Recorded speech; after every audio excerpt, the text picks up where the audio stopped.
to say, okay, it's okay to fail because you're going to be loved no matter what. I had to look at it from a long term because I wasn't going to give up on the game. Right. So I had to say, okay, this year I'm going to get better at that. Next year, this, and then so forth and so on. And then patiently I was able to catch them. The first question I want to ask you, because so much of your content right now that you're creating here at Granity is aimed at helping young people, aimed at helping children. And as a father of 4 girls, I wanted to ask you, what's the biggest thing you've learned about yourself by being a father? It's amazing. Like when you become a parent, things become much more, life becomes, it lines things up for you a little differently, right? Like before you have kids, me and my wife, we can travel anytime. There's work and, you become you have a very clear focus.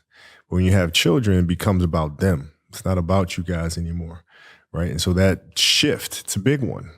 It's one of kind of a selfishness together, and then to being absolutely selfless and doing anything you can for your kids. And so what I'm trying to do is create content to teach them first and foremost. That's why I started this whole thing, is just reading stories to them that I felt like didn't exist.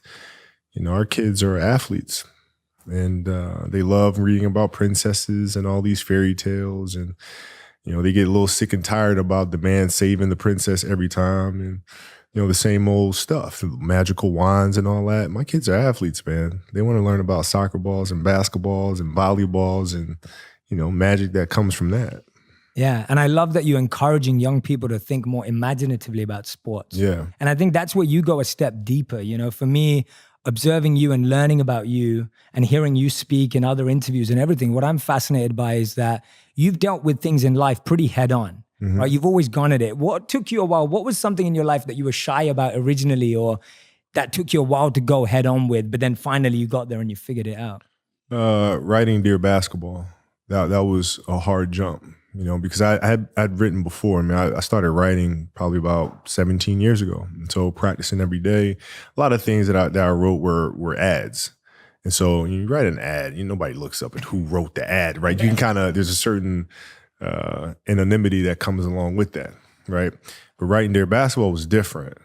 It's putting it out there for the world to see. It's trying to create a short film.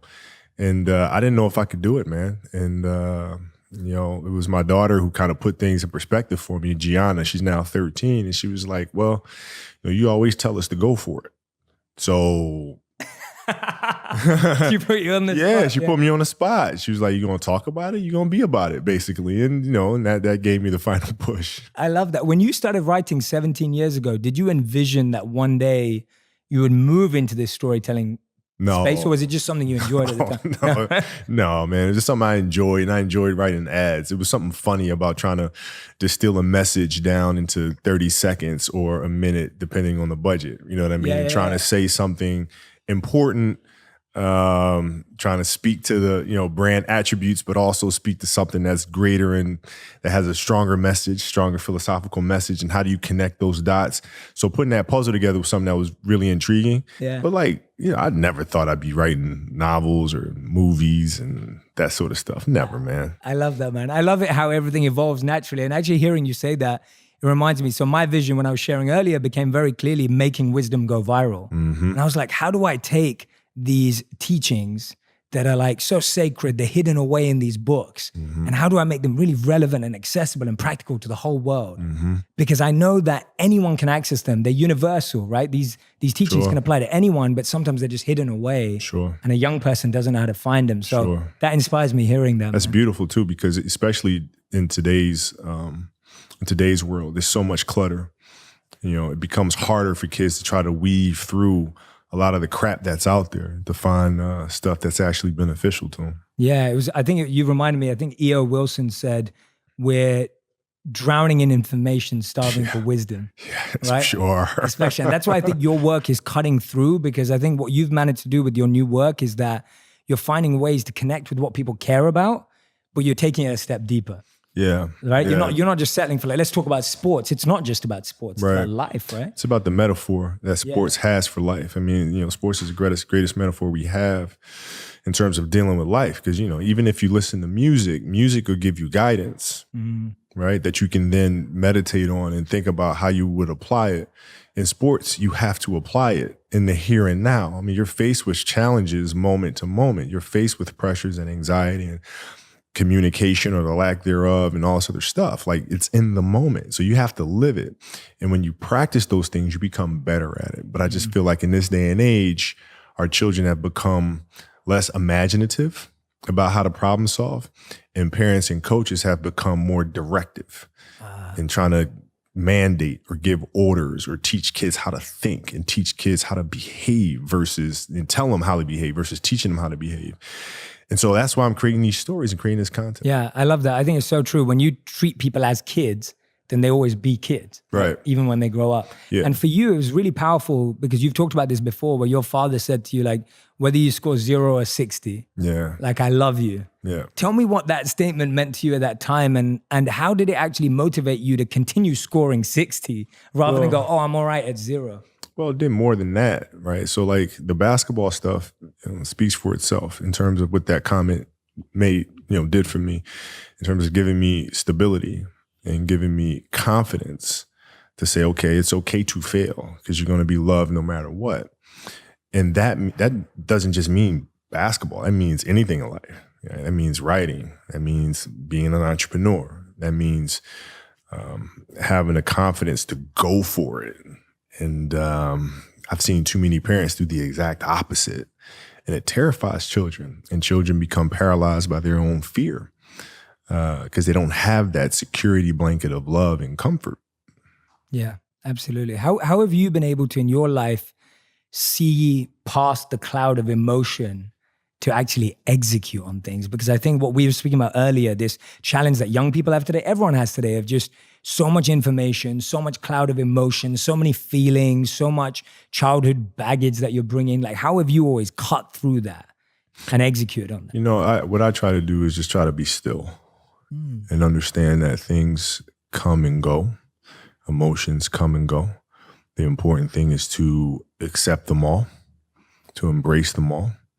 And then you can choose to do with them what you want versus being controlled by emotion. A lot of times I've seen players, even myself, when I was younger, being consumed by a particular fear. And to the point where you're saying, okay, it's not good to feel fear. I shouldn't be nervous in a situation like that. And it does nothing but grow.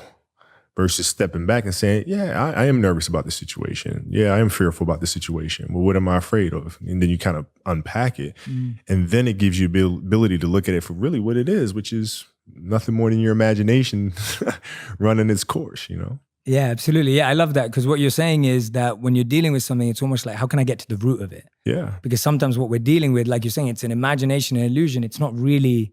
It's not really a thing, Like you think about game-winning shots or game-winning free throws, and people go to the free throw line and they're nervous about it. Well, what are you really nervous about? If you unpack that, okay, you're nervous that you're going to miss the shot. All right, so you missed the shot, then what happens? People are going to be embarrassed. You're going to be embarrassed because thousands of people, millions of people see you miss the shot. All right, and then what? People are going to talk bad about you. Okay. Right. And so you're looking at it and go, are those things even important? You know what I mean? If that is my fear, like what is, you worried about letting your teammates down? Okay. Have you let them down before? Well, I'm sure in practice and things of that nature, right? They're still there. Yeah. And so when you're able to unpack it, you kind of look at it for what it is, which is really nothing. Yeah. I love that. Breaking it down. I think that's so important. I think everyone who's listening or watching right now, next time you're facing a fear, next time you're going against something, do that. Like literally unpack it. Don't just settle for your first answer because the first answer is rarely the right one. Yeah, don't hide from it. You got to be able to look at it and, and deal with it head on. Yeah. I love that, man. And you talk about that because you talk about, when you talk about missing 5 throws and you talk about getting over yourself. Yeah. Right? Like getting over yourself. How did you get that mentality of just being like, I need to get over this. Like I need to get over myself. Trial and error. You grow up and you make game-winning shots and it's awesome. And you come back the next day and miss a game-winning shot and it's misery. And then the next day comes and you're back playing again. And you understand that life has this cyclical nature where it's, what you do on Monday is fantastic, but then Tuesday is a bad day. But guess what? There's Wednesday. Yeah. So are we just supposed to live our lives like this the whole time? Versus just staying like this and understanding that it's really just a journey of evolution every day. It's just constant improvement, constant curiosity, constantly getting better. The results don't really matter. It's the figuring out that matters. Yeah. And we all get obsessed about the results. Yeah. Like we get obsessed about like the output, not the input, of not figuring it out and not like changing things. What you said, trial and error, like the experimenting. Yeah. We forget to do that. It's unfortunate, man. Like I've seen a lot of players, especially now, in youth basketball, dealing with that. You have players that are like bigger and faster and stronger, and their coaches are just coaching them for results. We're just going to use your size because you're bigger than every other 12-year-old out there to dominate today. But they're not growing, right? So they're just based on that result, but they're not focused on growing this young child into becoming a better athlete. And through that, teaching them how to become a more well-rounded person. And we're missing that. Yeah. See what you've said there, I want to ask you this, and I'm not saying because you know yourself best and you know how you've got there. So I'm asking it from a place of humility, of learning. When I look at you, I'm like, your superpower isn't just your work ethic. Your superpower isn't just like figuring things out. Your superpower is like you think strategically. Like that's a very strategic thought of saying this person could be this in the future if they were developed as a whole individual, rather than just like, let's use them for the short term. Right. Like, where did you develop that from, that ability to see beyond, to think deeper, to reflect deeper? Where did that come from? Well, I had to do that because, I growing up in Italy. When I first moved over there, it was, I didn't speak Italian. I didn't have any friends.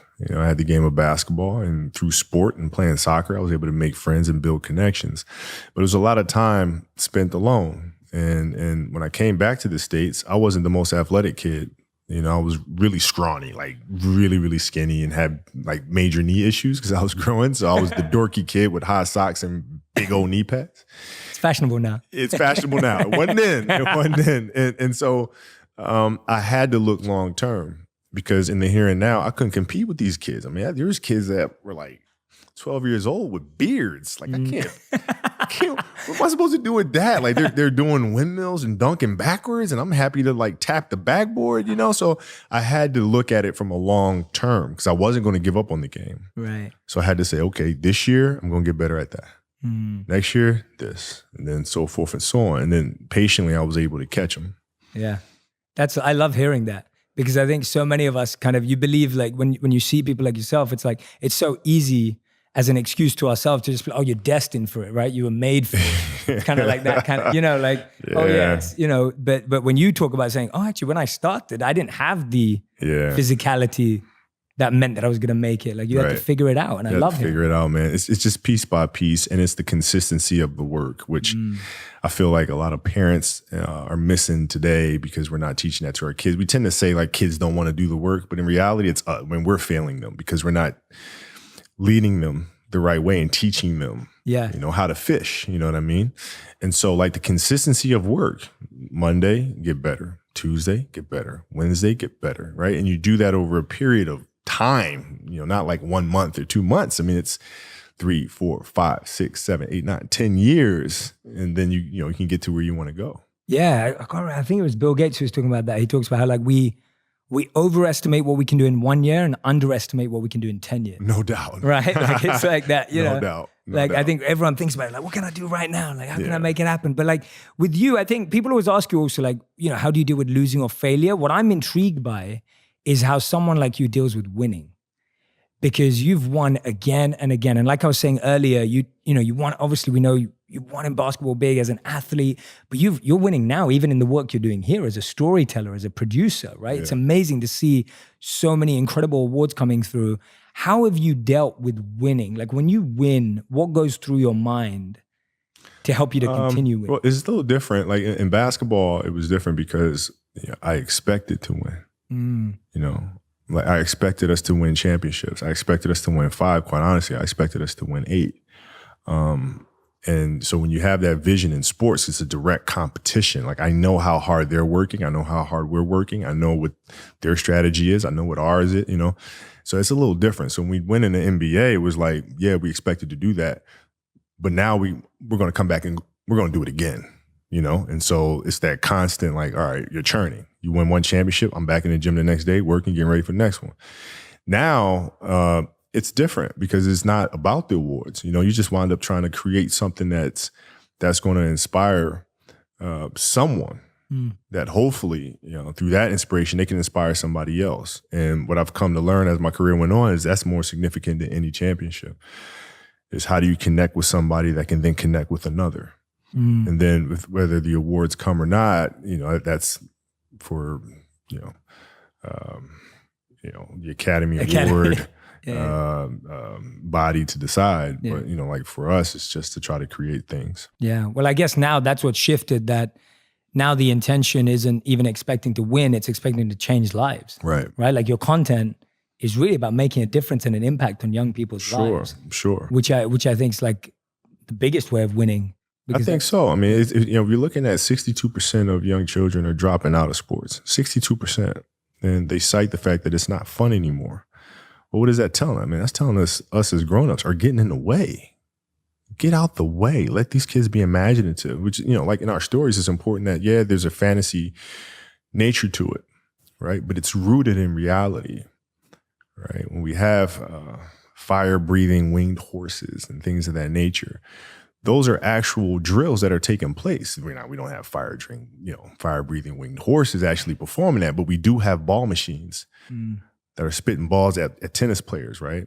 And so all of our stories are all anchored in an element of truth, so that children feel like when they are doing these drills with these ball machines, they can envision maybe it's a fire-breathing winged horse. To keep them excited. Yeah. They can envision Gus throwing fireballs at them. Yeah. And even the plays, like when in the Wizard series, when the basket is opening up and shrinking, these are things that we experience as athletes. Like some days I feel like I can't make a shot, man, and the basket feels like the size of a keyhole. Yeah.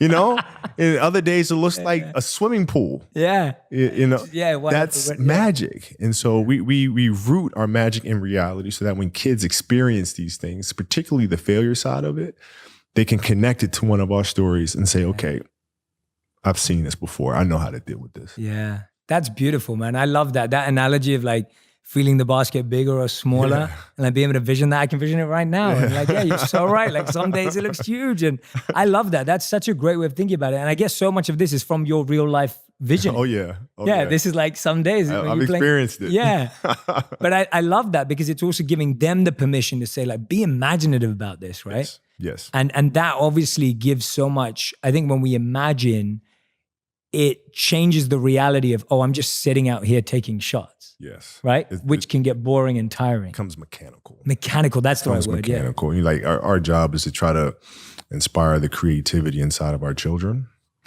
so that they can think through how to problem solve situations. So like, when I coach my daughter's team, it's not about giving them answers. It's about asking them questions and getting them to process things. Right? When the game is being played, I'm not sitting there giving them answers or barking out things on the sideline. I sit down and I'm quiet. My assistant coach sits there and she's quiet. And the kids figure things out for themselves, or they don't. And then they come back and there's always questions. And then you kind of ask them more questions and you help them figure it out. But then you see their level of excitement to practice every day increase because it's a process that they are owning, right? They're not coming to get orders barked at them every day.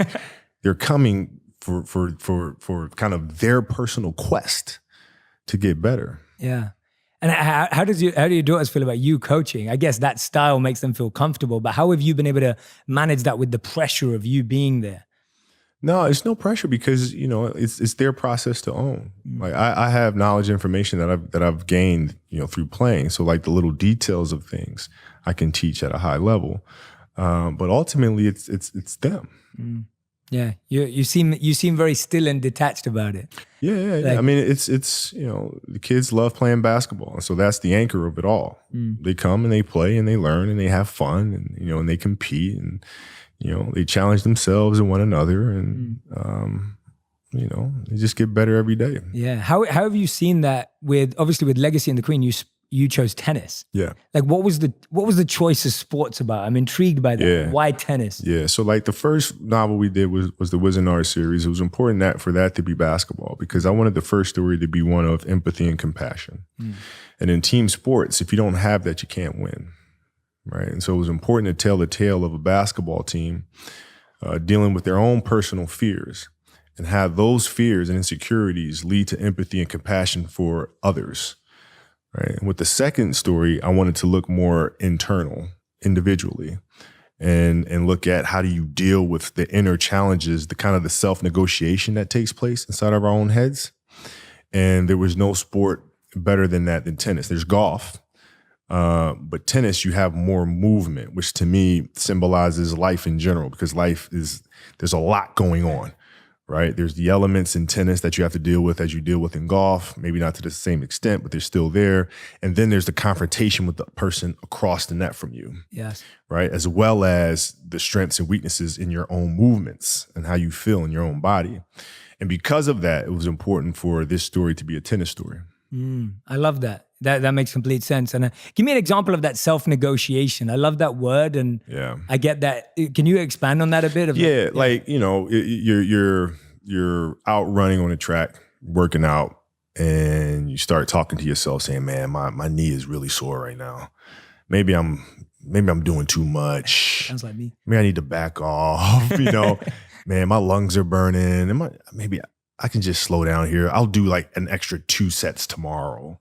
It'll be okay. Yeah. Right? That sort of stuff. Yes. Like that stuff's dangerous. Yes. And that's when you just got to say, you know what? I'm not negotiating with myself. Yeah. The deal was already made. The deal was made when I set out at the beginning of the summer and said, this is the training plan I'm doing. I signed that contract with myself. I'm doing it. Throughout that process, you'll start talking to yourself like, man, I think I need to, nope. No, this is non-negotiable. Non-negotiable. Yeah, I love that. And for you, empathy and compassion were things that you'd been through. Like that was personally inspired work. Yeah. When did it come to your awareness that empathy was something missing for you and that you wanted to develop it? I had a teammate that spoke to me and said, hey, Kobe, I just want to feel like as a teammate, you need me. I was like, well, duh. I can't, like that was my immediate reaction. I was like, dude, yeah, of course. But I had to kind of think about really what he was saying and where that was coming from for him and his story and his journey and what that meant to him. And that opened my eyes to there's a bigger game being played. It's not just basketball, but it's the emotions of each individual and the backstory that they're carrying with them, the baggage that they're carrying with them. And if I really want to be a champion and be a great teammate, I have to understand what those mean to help them become better and in turn, help me. Yeah. And do you think this content is going to help all the content you're creating here at Granity? Is that for you to help build better bonds between parents and kids? Like, are you hoping that the podcast, for example, like kids are going to listen to it on the way to school or on the way back? Or like, how are you imagining people consuming the work? Yeah, I imagine it in different ways, but like ultimately people always figure out a way to do it that's comfortable for them. But like, which is why in everything that we do, we try to create the highest quality of product. Right. Like, people will sit down and tell me, they'll say, okay, well, audiobooks, a very small percentage of people listen to audiobooks. We don't really have to invest too much in doing audiobooks. And what? Excuse me? No, because what if that one person just listens to audiobooks? That one family enjoys audiobooks. They have to get the best experience that I could possibly give them. So that means using a London orchestra. That means doing full symphonies. That means having Felicia Rashad read the stories. Like, it means everything. The books themselves. I got this all the time. There's no money in making books, man. Nobody makes money in books. And I'm sorry, you want to make a book with using what material? I'm like, I'm like, yeah, because children matter. So like, I don't know how they're going. I imagine how they're going to be consuming content. But ultimately, it's my responsibility and our responsibility as a studio to make every single thing that we put out the highest quality possible. Yeah. No, I can imagine parents listening to it on the way to school. Yeah. I can imagine listening on the way back or on the way to practice. Sure. Or things like that. Sure. Like, I think it's cool. Well, the Punies for sure. Like the Punies, I was like, when I first made the Punies, we're going to release it in the summer. I think we released it in August. I think it was August around the same time. But in my mind, I was saying, okay, parents are going to listen to this every Saturday morning because I know I'm in the car driving my kids to soccer games and like, volleyball games and stuff. So parents can listen to this with their kids in the car as they're driving to sporting events. Like that was kind of what I had in my mind. And then when it came out, it's like, teachers were using it more so than anybody in classrooms and doing like classroom reports on the punies and all sort of stuff. So, never know. It seems like you study life a lot, right? Like when you're talking about all of this imagination, which stems from your own work, like, for example, like when you're dealing with empathy and compassion, it's reflected in the content. When you're going through these visualizations of what could this look like, it goes in the content.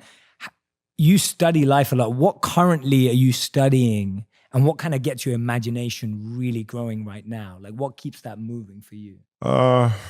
There's a certain element of truth in everything, and the creativity generally comes from personal experiences first, and then you kind of look on a broader scope of, okay, how do you take something extremely personal and then channel it in a way for masses to understand or get their arms around, sort of thing. But it always starts in the element of truth, and then you start unpacking that by sitting in thought and figuring out like character and, who is this person and, who's his family. And then that's when I start getting in trouble, because it's like the questions don't end. Yeah. So I have like books and books and books and books and books and books and books and books and books of backstory, because it's not good enough just to say the character's this way. Yeah. Why are they that way? Yes. Well, the parents. Well, where do the parents come from? Where's the dad come from? Why are they raising a kid this way? And then, what does it have to do with the economy that's around them? And then, just one thing leads to the next, and then you're just writing all kinds of stuff. It's crazy. Yeah, that's awesome, because I think so many of us get, in our lives, we get stuck with imagination because you kind of get into that autopilot mode. Yeah. Doing the same thing every day, same routine, same drive to work. Yeah. And it's like, I feel that what you're sharing is, that's easy for anyone to do. It's not like, because you're Kobe Bryant, you don't feel that. Everyone gets into that. Sure. But you're able to find these creative outlets. Yeah, well, like creativity is in everything, like even in consistent, like what I found is creativity a lot of time comes from structure. I agree. I'm so glad you said like that. You have those parameters and the structure, then within that you can be creative. But like if you don't have the structure, you're just aimlessly doing stuff. Yes. Where are you going? So like having a clear structure of understanding, okay, this morning I'm going to, like when I was writing a Wizard Art series and outlining Legacy, I come in the morning, 7 a.m. and I'm there. I'm writing backstory from 7 to 12. Then I go pick up my kids, and then I come right back and I'm writing again. So like within that structure, my mind when I go to sleep is already like planning of what the next day is going to be, because I know, what it is I have to do. It's that consistency and structure. Yeah, I couldn't agree with you more. I'm writing my first book right now. Oh, wow. And a lot of people have been asking me like, Jay, and I'm like that. I have a very scheduled focus on writing, and people be like, well, how do you find inspiration at that time? What if you're not inspired at that time? And I'm like, no, the structure helps spontaneity. Yeah. Right? It's that consistency that breeds creativity. Well, that's the thing too, is like, people think like you're just kind of mulling along, and all of a sudden, aha, like the show that we have on ESPN now called Detail, basketball, sports breakdown show. That came to me when I was walking around with my wife shopping. Yeah. And I look at a piece of fabric and I'm like, wow, this is really the detail. And this thing is, oh my, detail. That's the name of the show. And then everything came from there. But I had been thinking about a show like that for like a year. Yeah. And I couldn't shake it loose. I'm like, what? I gotta find a sports show that I'm going to do, but can't just be basketball focused, has to be broader. And I want to hear from the best minds in the world. I want to hear from Peyton Manning. I want to hear from, what is it? For like a year. And then all of a sudden, boom. And so people think it just comes out of nowhere. Yeah. You got to like obsess over it for a while, and then it kind of pops loose. Absolutely. Yeah. You had to plant the seed well before to see the fruit. Yeah. And you got to water it all the time, man. Like you got to sit down and watch other shows that are out there, and like, and then ultimately you just find, like when the answer comes to you, it's like, my God, I could have thought of that on the first day. I remember John Williams told me that. He said he'll sit for like 2 months to try to figure out what the melody is. Yeah. And he'll just be playing. He'll be at his piano all day. He'll say the only day he'll take off is Sunday because his wife forces him to take Sundays off. And he'll just be sitting there writing. And then it just comes. Yeah. And he's like, I seriously could have thought of that on the first day. Like, why?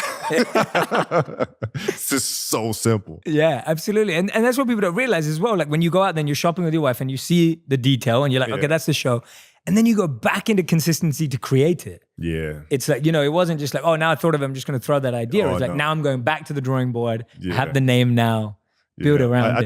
What I try to do is shoot the idea down and figure out everything that's wrong with the idea. Ooh, okay. Right? This show won't work because, like Detail, for example, is like, this show won't work because it's not for fans.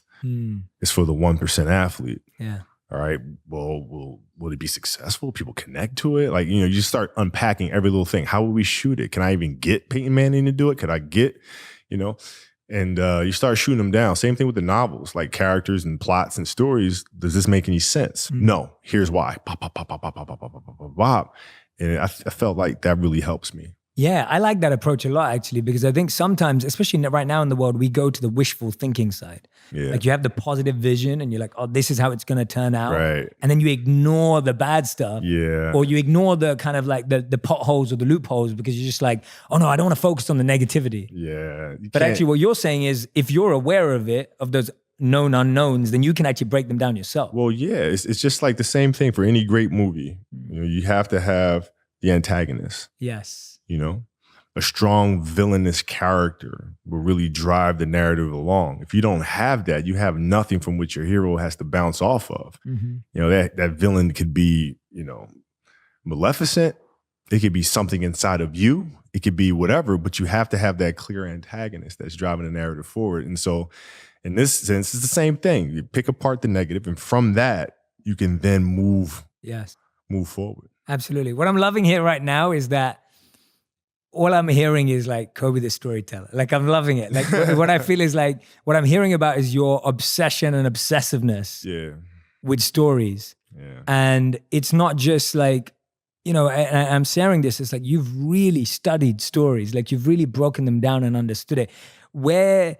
Tell me about where that obsession comes from in general, like how you find obsessiveness and how you've applied that to story. Yeah, obsessiveness just comes from something that you love. Like you really love it. You'll go through fire for it. You'll go through the ups and downs with it, and you'll just keep at it because you love it so much, And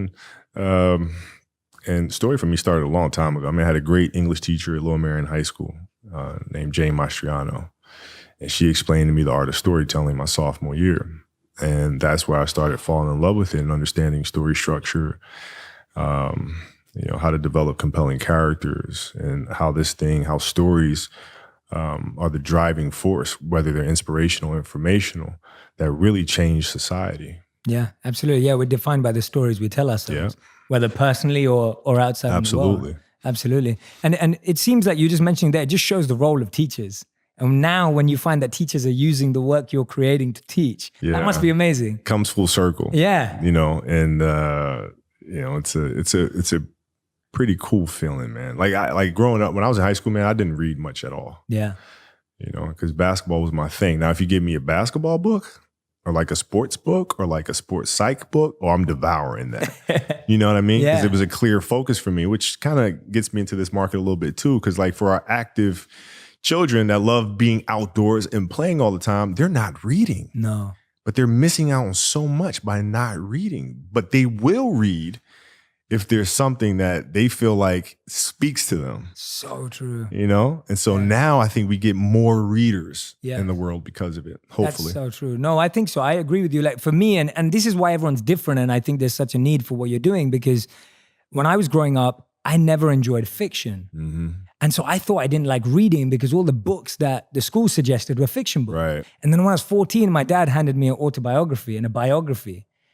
And I devoured it. And then I started reading because I was like, I want to hear about real people who break and who develop and who learn and grow and like have been through failure. And like, I want to hear about rags to riches. And I want to hear about real people who went through real pain. That's right. But I grew up believing that I didn't like reading. Right. And I think you're so right. I think there's a lot of kids out there who think they don't like reading or they think reading is boring. It's a problem because like what I found in the industry, which is why we publish, because a lot of publishers want to publish the same type of story, with the same type of plots, same looking characters, not a lot of diverse characters out there at all. And so we said, you know what? We're going to have to do this on our own. This way we don't have anybody in our way telling us what the market wants to hear. I don't care about that. We write stories that come from the heart, and our characters are going to look like my daughters, because my daughters don't have characters out there that look like them. It's a great point. So they're going to look like my kids, and we're going to go from there. Yeah, I think what you've just raised there about diversity and representation is huge. Oh, it's huge, man. Huge. Because I don't see it, man. And books is just the first thing. Publishing is the first thing. Now, if we look at animation is even worse. It's even worse, in terms of developing characters, diverse characters. But even beyond that, the animators themselves, there's no diversity in that industry. Right. None. And I'm talking not just racial diversity, but gender diversity as well. And so there are a lot of things that we need to take on, that we are taking on, and hope to make the world and the industry a better place because of it. Yeah, no, I fully agree with that. I'm a British Indian, right? Born and raised in London, Indian, never seen any character that look like me anywhere. Right, because they think, the mass market, it's not going to appeal to the mass market, so we're not going to do that. Yeah, exactly. Wait, what? What? Yeah, and everything's spreading so fast now, and everything's global now. Yeah. Right? Nearly all content is global now, and most global markets are growing everywhere. So the need for people, especially young people, being able to see themselves in characters. And it's not, and I think it's a deeper point that you're making, is you want to be able to see your story in someone. Right. Right? Even just beyond like color and background. It's like your story, your experience of life. When we made Dear Basketball, we got a lot of pushback from people. Like, I took it to some very prominent studios at first, and they all said, yeah, no. Because you said basketball is too sports specific. Nobody's going to connect with this sort of thing, because, there's a lot of people out there who don't watch basketball. And I'm like, well, that's not the point. It's not the point. And so it was really a case study. Even with our novels, everybody was like, sports novels, nobody's going to read that. It's too much of a niche market. I'm like, sports is bigger than that, man. And so we made Dear Basketball to really prove a point that you don't have to watch basketball at all to connect to the journey of a dream. Yes.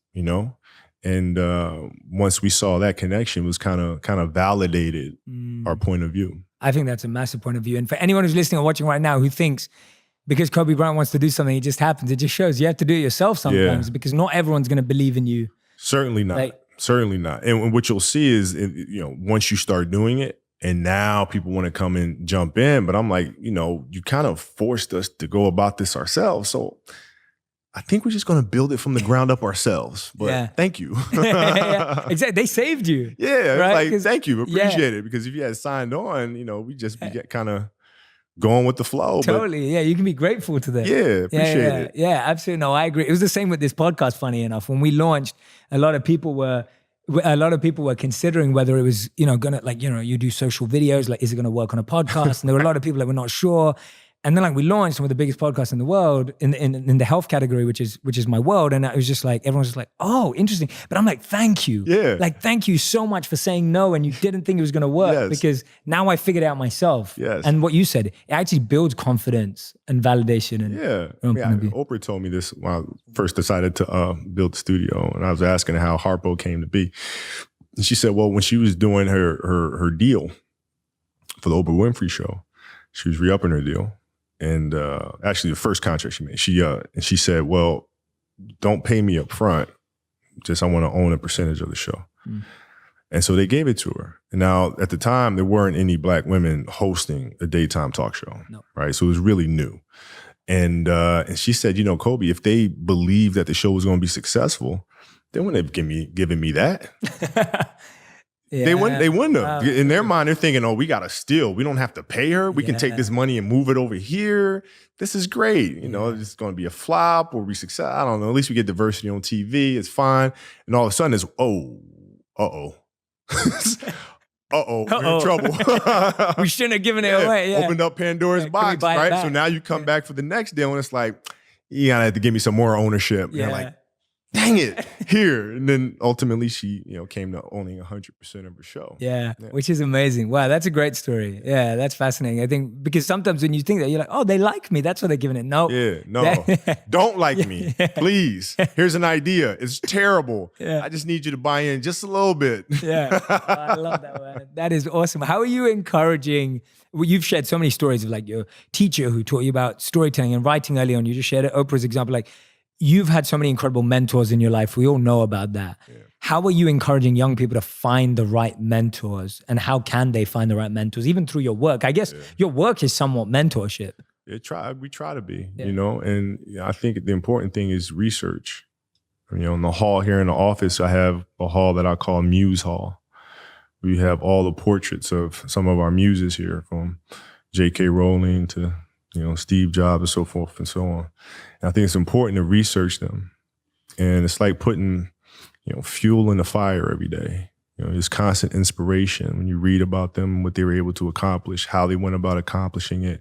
You're just constantly, feeding that flame and learning. And the best way to do that is to learn from the people who have done it. Yes. Yeah. That just made me so happy. I have a gallery wall in my home. If we were recording this at my place in Hollywood, awesome.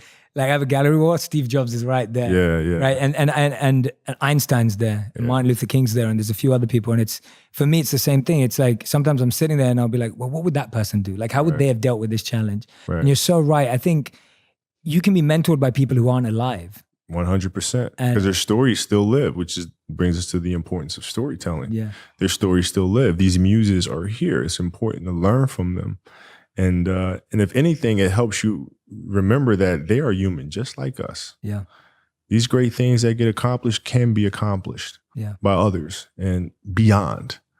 Building Walt Disney Company is not something that people look at and scoff at and go, "Oh, it can't be done." Well, why not? Why not? Yeah.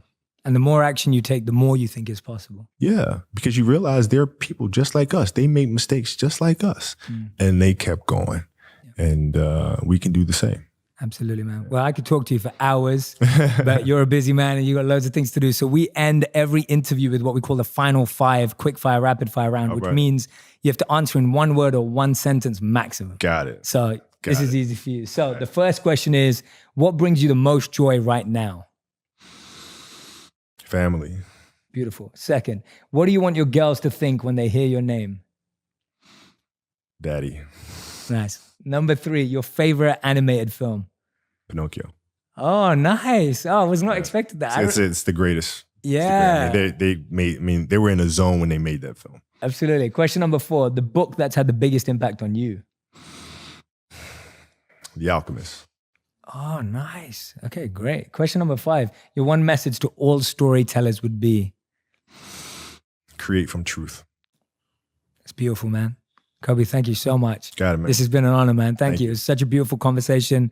Thank you for sharing so many gems, so many wisdom pieces. And anyone who's out there right now, I've got the copy of the book right here, Legacy and the Queen. You can go grab it. And you can also listen to the podcast, The Punies, as well right now. So you can go and download that. We'll put the links to both of them in the comment section and in this podcast. So you can go directly there. Kobi, thank you so much for allowing us into your space, man. This was really special. Thank you. I remember this. Thank you, man.